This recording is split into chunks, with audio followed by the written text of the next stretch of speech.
Hi, my name is John. I decided to do my persuasive speech on universal healthcare in the United States. I don't know, have any of you found yourself avoiding going to the doctor or the hospital when you probably should because you're afraid of the exuberant amount of doctor bills, or this is the unfortunate reality of our system that needs to be fixed? I have a quote here by Walter Cronkite, and it says, America's healthcare system is neither healthy, caring, nor a system. And it's something that kind of hits home to me because it's the unfortunate truth about the United States and our healthcare. Um, I believe that our medical pharmaceutical industry in the United States is far better than some, but it's extremely mismanaged from a government level, and it has become financially out of reach for most people. Treatment coverage, there's varied forms of that, but I believe universal healthcare is the way to go, and not necessarily a single payer system, but a multifaceted approach to it. I'll be giving an overview of the healthcare system based on my research, and I'm simply explaining the concerns and the possible ways to improve our system in the future. My presentation will have an overall comparison of the universal healthcare system and the system that we currently have, the declining healthcare statistics, the U.S. healthcare plans and industry dynamics, pharmaceuticals, the politics that are involved in that, the benefits of our current system, and how the universal healthcare system would make it even better, uh, the history of healthcare and how we got to where we're at, and a progressive plan to how we can move forward in the future. Um, univer- Universal healthcare is basically defined as all the people have access to health services they need when and where they need them without financial hardships. It includes a full range of essential health services from health promotions to prevention, treatment, rehab, and just definitive care. So I'll start off with the statistics. So the top three wealthiest countries in the world use universal healthcare, and the U.S. falls in last place out of the top 10 in the world in qualifying healthcare. The U.S. spends actually twice as much on healthcare per capita than any other country, and we're falling at the bottom of the pack as far as quality and access. The universal healthcare system would allow quality care to all citizens at little to no cost and would be taken out of income along with taxes. Following the alarming rates of healthcare in regards to other wealthy countries, this leads me into some of the statistical data. The life expectancy is 77 as of 2020, and it has been on a continuous rise up until the last 2 years, which is a big part of COVID, but also accessing resources and doctors that are being overwhelmed in the current time. The average death rate is 73.71 as of 2021, which is actually going down um, as far as a steady increase until this current time. The average burst is 3.66 million, which is dramatically lower than it has been in the last 40 years. And that's a combination of economic change and also the healthcare system in general, just the changes and the cultural shift as far as our society. Deaths per year is currently at 2.85 million, which is on a continuous upward hill climb compared to 1980. And that's a lot to do with the population, but as far as our healthcare system just not being able to access it, and COVID also has a big part in this as well. Um, why universal healthcare is better with these statistics. So, more government funding will allow for more resources such as medical equipment, staff, and more money to train these employees to provide better care. Healthcare um, will allow those to not, well, this will allow healthcare to those that can't afford it, that can't afford private insurance. And the universal healthcare system will also reduce cost of total contribution due to more people being able to contribute to the big picture financially. Aside from the issues with our current system, I'll go into detail about the different forms of coverage we currently have. So, Medicare is overseen by our federal government and is normally dictated by age. Medicaid is overseen by each state and based on income.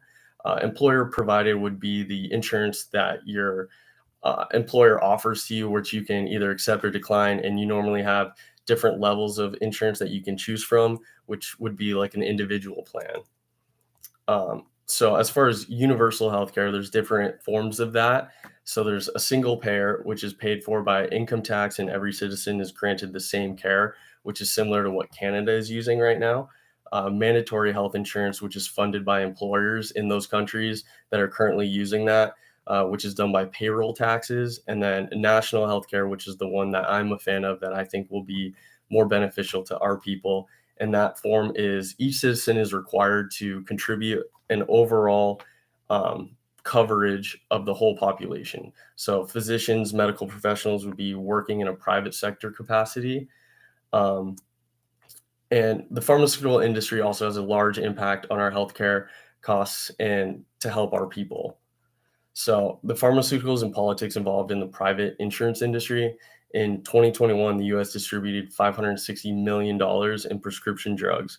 So even though the US holds 5% of the world's population, we consume 50% of the entire world's drugs, which is quite alarming.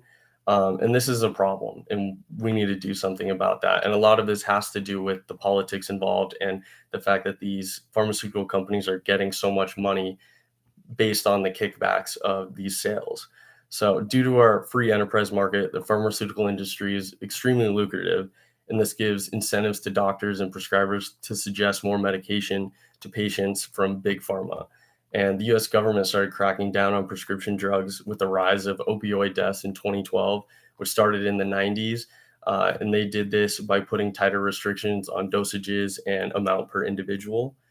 Universal healthcare will help these numbers by um, allowing the government to control the healthcare system more, and they'll be less likely to spend unnecessary funds and will keep closer tabs on treatment and prescriptions. And I also wanted to add that currently Mark Cuban is an investor and a part owner in a pharmaceutical company that provides generic medications to the people at a fraction of the cost, like insulin medications, high blood pressure medications, and in some cases it's 200% cheaper, just because it's not based on such a big income revenue generator and more of a service to the people. And the pharmaceutical industry has become a monopoly, which has drove a lot of people to poverty. And the positives of our system are, along with the pharmaceutical industry and universal healthcare, and how we can improve those efforts. The US has some of the most advanced technology and research in the entire world.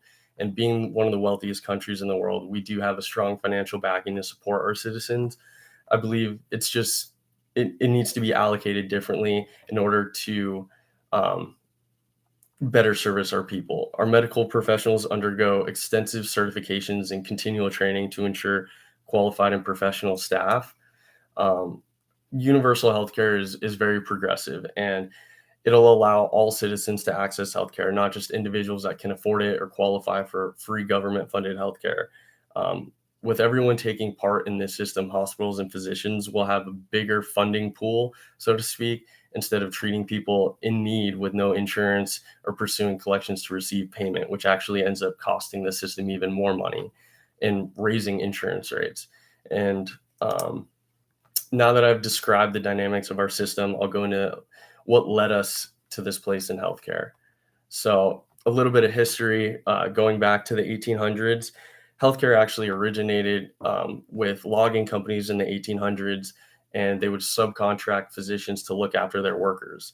In 1929, Baylor University began offering healthcare to their teachers, which was the start of Blue Cross Blue Shield.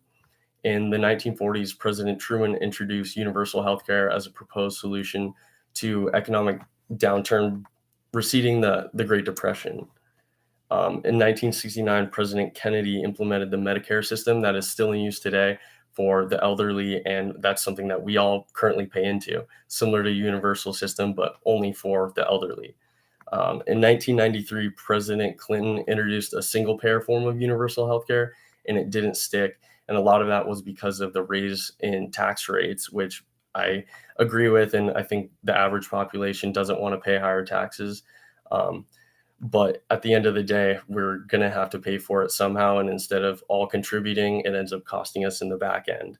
And also in 2010, President Obama implemented the Affordable Care Act that reduced costs of the underinsured and people with pre-existing conditions, which is still in use today, which I believe is a step in the right direction and a form of universal healthcare in a way that can be modified to better suit our system. Um, in the national health forum, as you can see, many leaders have tried to implement some of the universal healthcare, and it's normally brought up to the political table in a form of a single payer system, and it normally fades out and goes back to the private market just because of supplemental care and the cost and the tax rates of that.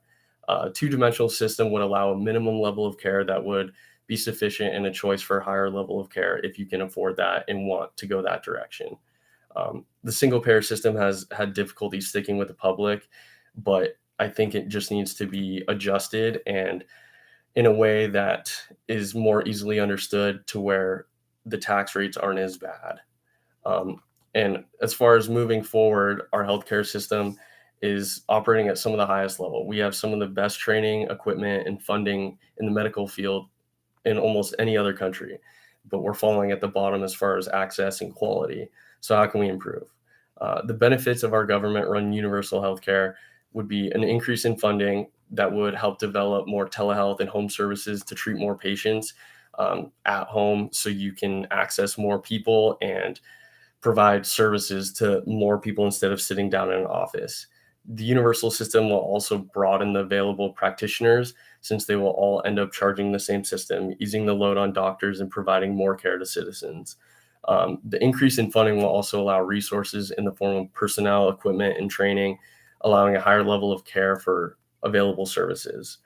Universal healthcare also works in other countries, but there can be different variations of it. The drawbacks of it, this can be the quality of care and long wait times for treatment. But if we allocated the funding and introduced a small tax to provide more resources for a basic level of care, we would have sufficient staff and medicine to accommodate the public at a minimum level with the availability to pay more for higher level care or cosmetics things. Throughout this presentation, I went into detail about the positives, negatives of our healthcare system, the alarming statistics, the history of healthcare, and why I believe the universal national form would work for us and is the direction I think we should be going. The purpose of this speech was to explain the dynamics of our healthcare system and the ways we can improve it. I'd also like to hear the feedback from the rest of the class and what your experiences it is with insurance and healthcare and medicine, because I know some of you are also getting into the healthcare field. Um, Today, I gave an overview of our healthcare system and the way that we can improve it, especially just as a whole. So please share your thoughts and opinions after this speech, and I'd love to converse with everyone. Thank you for the opportunity to speak, and I hope we can improve on our healthcare system in the future for everybody's sake. Thanks.